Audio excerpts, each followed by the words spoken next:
ଭଉଣୀର ବାହାଘରେ ଖୁସିରେ ନାଚୁଥିଲା ସାନ ଭଉଣୀ। ନାଚୁ ନାଚୁ ଟଳି ପଡ଼ିଲା। ନାଚୁଥିବା ସମୟରେ ଏମିତି ଚାଲିଗଲା ଜୀବନ। ବୟସ ମାତ୍ର 23 ବର୍ଷ। ବାହାଘର କାର୍ଯ୍ୟକ୍ରମରେ ଖୁସିରେ ଏମିତି ଡ୍ୟାନ୍ସ କରୁଥିଲେ।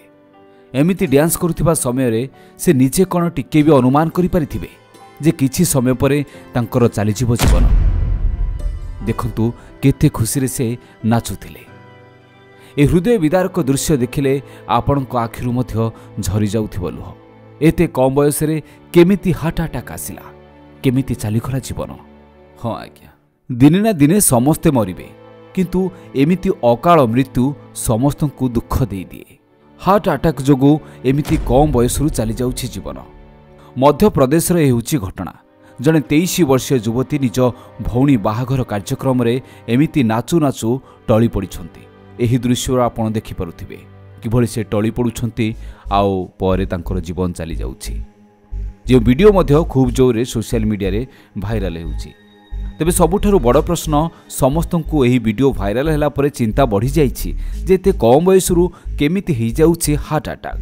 ତେବେ ଭଉଣୀ ମ୍ୟାରେଜ୍ ଫଙ୍କସନ୍ ଚାଲିଛି, ମନ ଖୁସିରେ ସମସ୍ତେ ଝୁମୁଥିଲେ, ଆଉ ସେ ଭିତରେ ଏହି ସାନ ଭଉଣୀ ଏମିତି ଖୁସିରେ ନାଚୁଥିଲା ଯାହାର ଜୀବନ ଚାଲିଯାଇଛି।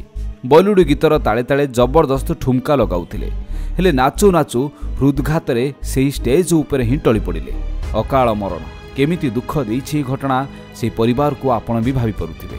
ତେବେ ମଧ୍ୟପ୍ରଦେଶ ବିଦିଶା ଜିଲ୍ଲାରୁ ଦେଖିବାକୁ ମିଳିଛି ଏମିତି ଘଟଣା, ଯାହାକି ସୋସିଆଲ ମିଡ଼ିଆରୁ ପ୍ରମୁଖ ଗଣମାଧ୍ୟମରେ ମଧ୍ୟ ଏହା ଭାଇରାଲ ହେଉଛି।